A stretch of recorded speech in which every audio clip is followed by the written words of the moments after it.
할렐루야. 감사합니다. 오늘 말씀 다시 한번 봅니다. 잠언 19장 10절 말씀 같이 읽어봅니다. 시작.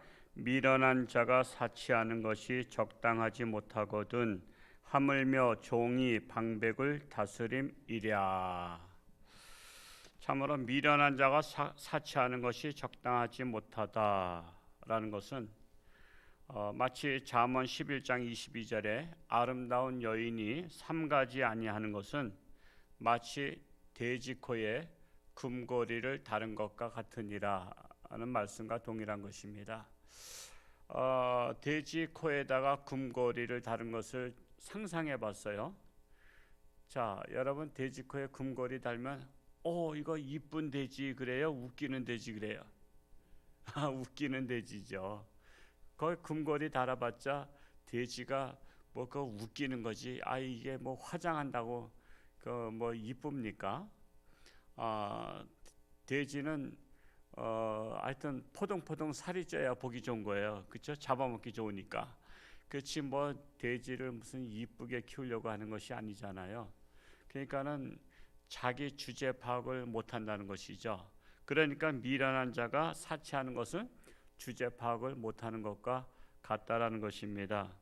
참으로 우리나라가 이 사치한 나라 중에 하나로 하죠. 그래서 참으로 옛날에는 예제 열풍이 막 불어가지고 그냥 미제는 모두 마신다 그랬어요. 모두 마신다 했어요?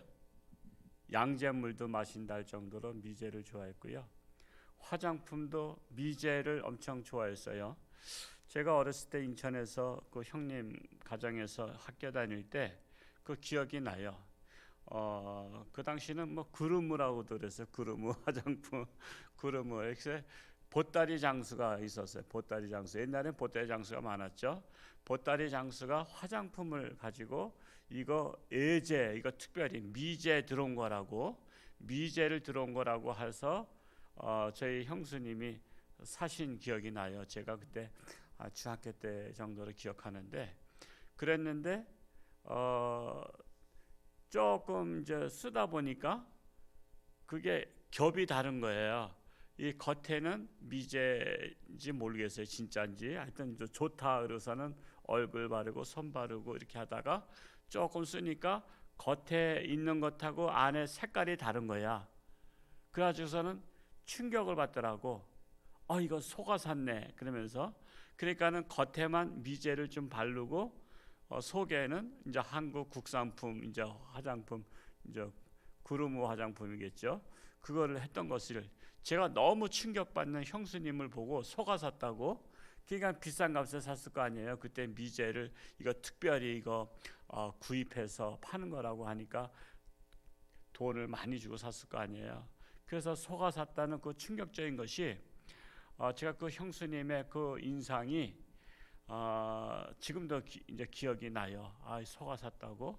그것처럼 얼마나 사람들이 미제를 좋아했으면 그렇게 했을까 할 정도로 예제를 좋아했어요. 예제를 좋아하는데 지금은 우리나라 화장품을 외국에서 좋아하죠. 이제 거꾸로 됐어요. 그렇게 됐는데 그만큼 우리나라가 하여튼 우리나라뿐만 아니라 모든 나라가 사치한 품목에 대해서 너무나 좋아하고 그런 것을 볼 수 있어요. 근데 대체적으로 사치품은 쌀까요? 비쌀까요? 비싸요. 사치품일수록 비싸고 실용적인 것일수록 또 싸요. 우리는 지금 옷이 떨어져서 못 입는 시대가 아니라 우리는 유행이 지나서 안 입는 시대가 되었죠. 유행이 지나서.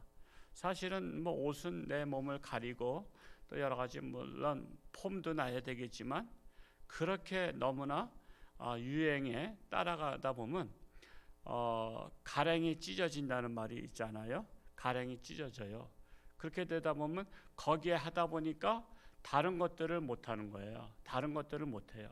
이 사치품에다가 내 돈, 각자 사람들은 월급이라든가 돈을 버는 게 한계가 있잖아요. 그 한계에서 그 사치품에다가 너무나 쓰다 보면은 다른 것들을 다 없애야 돼요. 그러다 보니까 이 미련한 자가 사치하는 것은 적당하지 못하다라는 것입니다.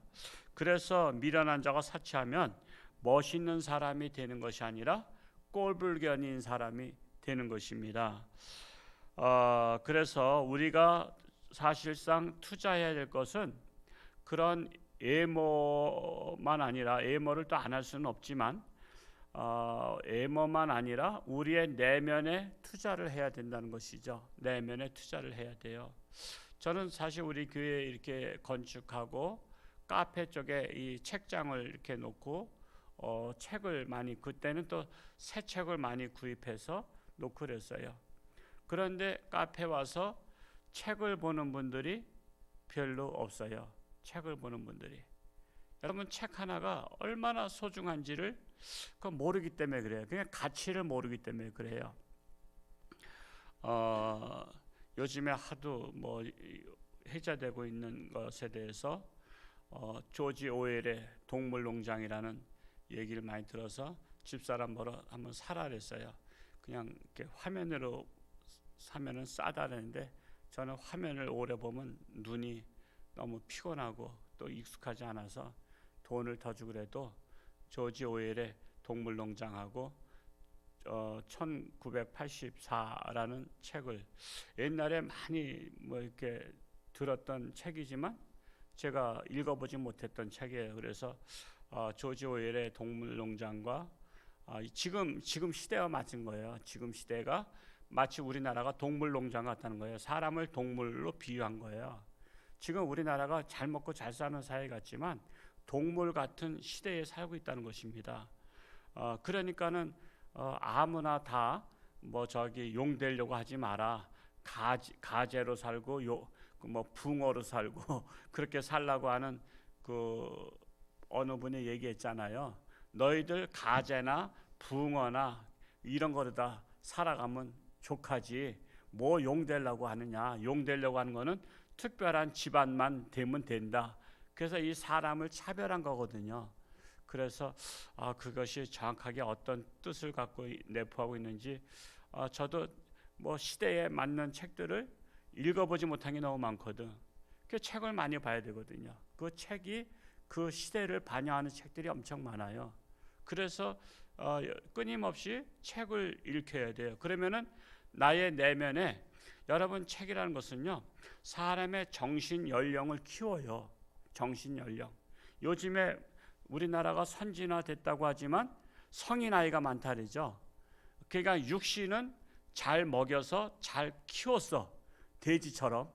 그러나 육신은 잘 먹여서 잘 키웠는데 정신을 안 키운 거야. 그러니까는 나이는 먹어서 성인은 됐어. 그런데 정신이 안 키운 바람에 정신이 안 자라서 그 아이의 그 정신력을 갖고 있는 거야. 그러니까 그래서 성인 아이란 말이 나온 거거든요. 그러니까 이 밸런스가 안 맞은 거야.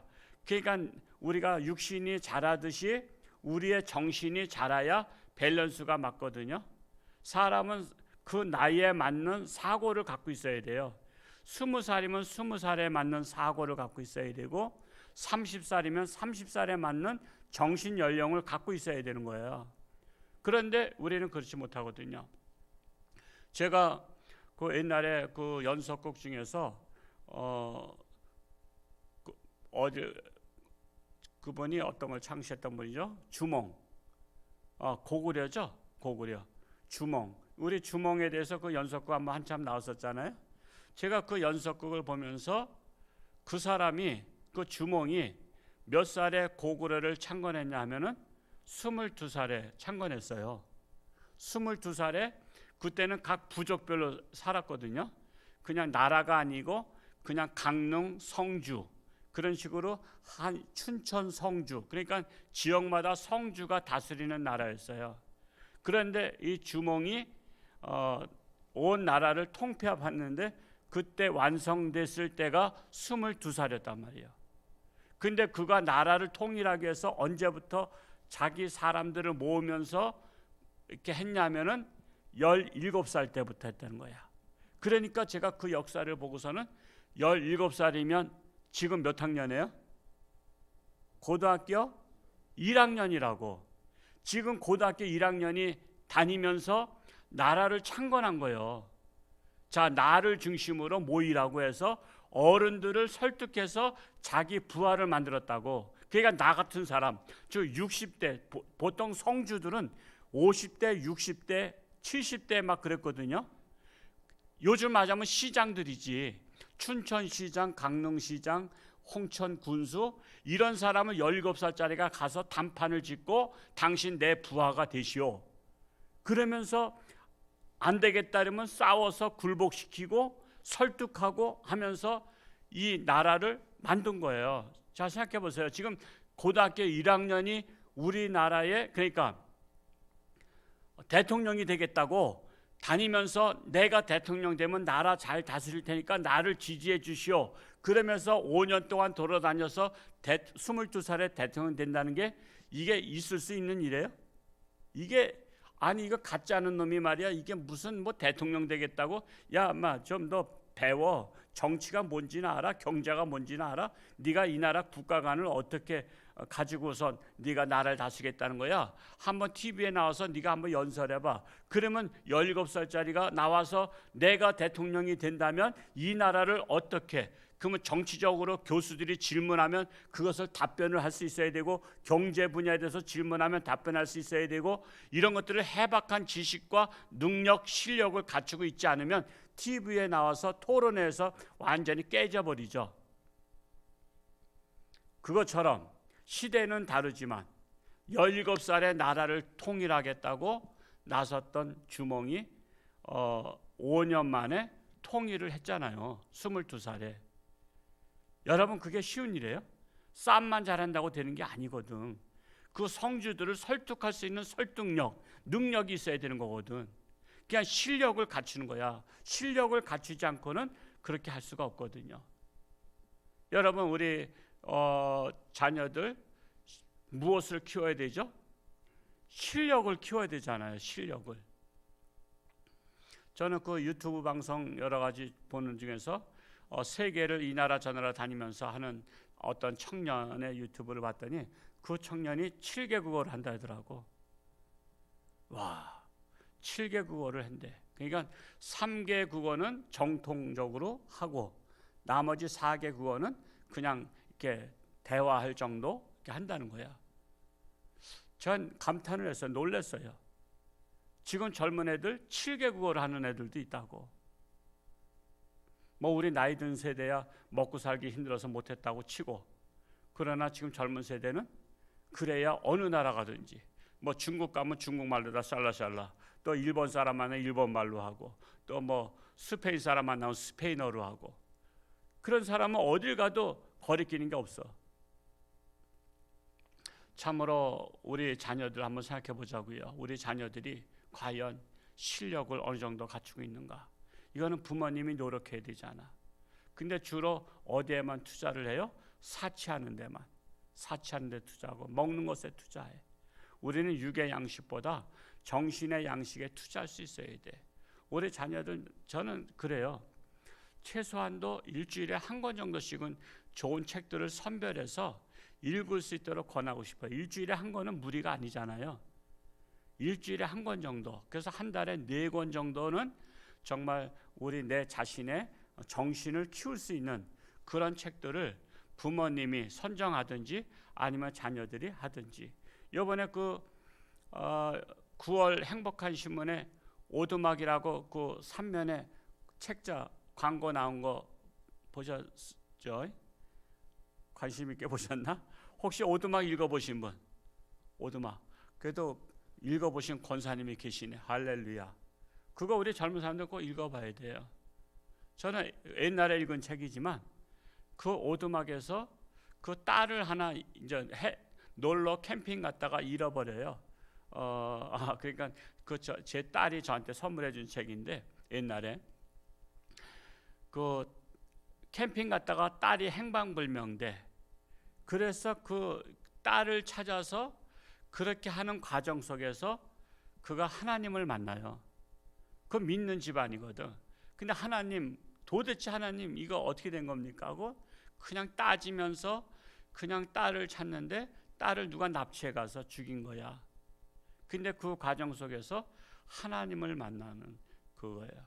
이제 하나님을 이제 사람으로 어떤 저기로 해서 이렇게 만나는 사건인데, 여러분 그거를 책을 읽어보면 하나님에 대해서 우리가 이해할 수 있는, 인생에 대해서 이해할 수 있는 그런 책입니다. 아주 깊고 오묘한 책이에요. 그거 꼭 한번 여러분 구입해서 보시기 바랍니다. 그냥 우리 누가 그거 올렸는지, 아마 이명경 원사님 올렸나요? 김채영 원사님 올렸나? 아마 두 분 중에 한 분이 올렸을 것 같은 생각이 드는데, 그 아주 귀한 책을 아주 2권을 올렸어요. 그런 것들이 나의 그 정신을 연령을 높이는 것입니다. 사람은요 이렇게 딱 만나서 대화해보면 알죠. 그 사람의 실력, 능력을 알아요. 그러면요 사람은 대화가 통해야 돼. 근데 대화가 통해야 되는데 여러분 실력이 없으면 대화가 안 통하잖아요. 그래서 우리는 우리의 자녀들이 어딜 가든지 어떤 사람이든지 나이 드신 분을 만나든지 젊은 사람이든지 다양하게 대화가 통할 수 있는 사람으로 우리가 거기에 투자를 많이 해야 된다는 거예요. 그런데 미련한 자는 사치하는 데 투자를 한다는 것입니다. 이것이 바로 어리석다라는 것입니다. 두 번째로 나와 있죠. 10절 하반절에 보면 하물며 종이 방백을 다스림이랴 그랬어요. 종이 방백을 다스림이랴. 종이 방백을 다스리던 때가 우리나라 고려시대에 있었죠. 우리나라 고려시대에 무신정권이라고 하죠. 무신정권. 이의민, 이의방, 정중부의 난, 그리고 또한 최충원의 난. 무신들이 계속해서 죽이면서 임금님을 꼬봉으로 만들었어요. 꼬봉으로. 그냥 꼬봉으로 만들고 대신들을 자기들이 원하는 사람들로 다 막 앉혀놓은 거예요. 그러니까 실력도 없고 빽만 있는 사람들, 자기들한테 아부하고 뇌물을 바친 사람들만 대신들로 다 채워놨어요. 임금은 그냥 결제만 하지만 이 무신들이 이거 하시오 그러면 해야 되는 그냥 허수아비 임금일 때, 그때 나라 꼴이 뭐가 됐겠어요? 나라가 엉망진창 됐을 때 항상 쳐들어오는 거 에세가. 그때 칭기스칸이 쳐들어온 거 아니에요? 그때 몽골에서 칭기스칸이 쳐들어오면서 우리나라의 그 정부가 어디로 갔어요? 강화도로 갔잖아요. 그래서 강화도로 갔어요. 왜냐하면 몽골은 이 바다를 이게 건너오는 쪽에 약하거든. 그래서 몽골로 가서 그 오랫동안 거기서 그 수도가 몽골로 다 옮겼던 것이 그런 무신 정권의 때입니다. 그러니까 이게 배우지 못하고 무식한 사람이 정권을 잡으면 나라가 망하는 거예요. 나라가 망하는 거예요. 그래서 무신 정권의 그 시대의 역사를 읽어보면요, 또 최충원 같은 경우는 4대까지 했잖아요. 4대까지 자기 자식들이 그냥 물려봐서 나라를 주물럭주물럭 하는 바람에 그래서 나라가 망하게 된 거예요. 그래서 바로 이 말씀과 같이 종이 방백을 다스리면, 종이 나라를 다스리면 힘으로 다스리는 나라는 그는 망한다라는 것입니다. 우리가 이 말씀을 통해서 우리가 미련한 자가 사치하지 말고 도리어 내 내면에 투자를 해서 내 정신력을 높이는데 우리가 투자를 하면 그만큼 고고한 사람이 되는 거예요. 정신이 높은 사람이 될수록 어디 가든지 무시받지 않고 존경받고 인정받고 사랑받는 사람이 됩니다. 오늘 이 자리에 참석하신 저와 여러분들이 바로 그러한 사람이 되고 여러분의 자녀가 그러한 자녀들이 될 수 있기를 축복합니다. 기도하겠습니다.